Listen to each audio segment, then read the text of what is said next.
Guys, quick question.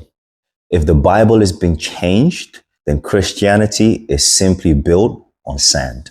I'm trying to be what I'm destined to be. I'm the diamond in the dirt that ain't been found. I'm the underground. Now, you've heard the claim. It's been copied many, many times. It's even been edited by religious people. This is the claim that we hear.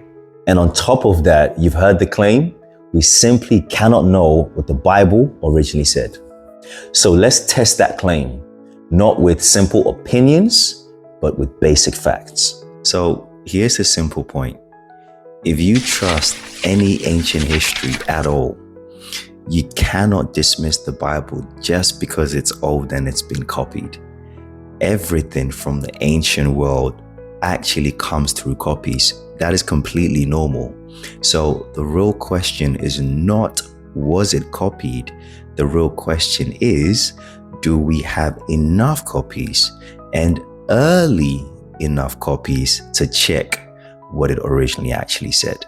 Okay, so let's make this practical, because this is where most people end up getting misled. We're not guessing.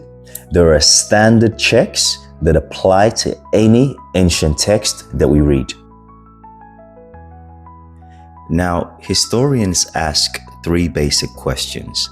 Number one, how much material do we have? Number two, how early is it? And number three, does it fit the real world it claims to describe?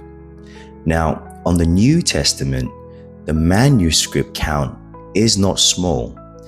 There are over 5,000 Greek New Testament manuscripts that are cataloged by scholars. Now, that matters because copies from different places make it extremely hard for one group to quietly rewrite the whole thing. And we also have very early fragments.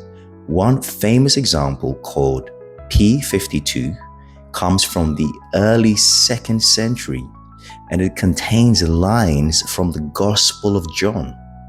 So the Bible is not a single chain where one person controls the story. It is a wide web, and that is the key. Now, here is where the objection usually gets a little bit smarter. Now, people will say, fine, we accept it. There are many copies, but how do we know the message simply didn't drift over time? Here's the strongest version. When you have thousands of manuscripts, you don't need blind trust. You just compare them. This is what textual criticism is all about.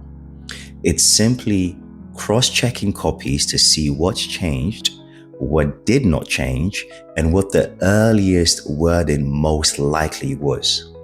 And here is what matters for everyday Christians.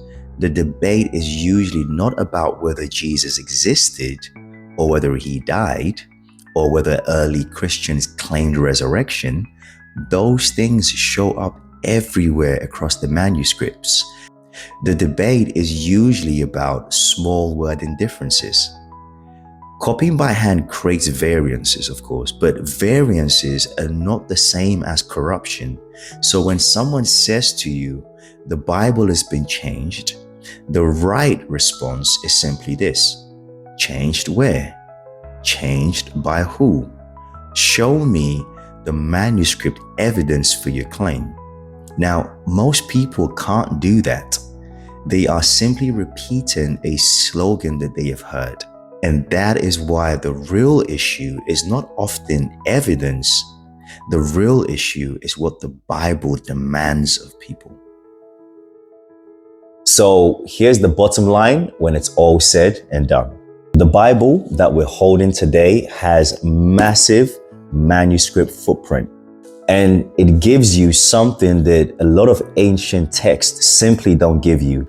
And that's the ability to check and read it for yourself.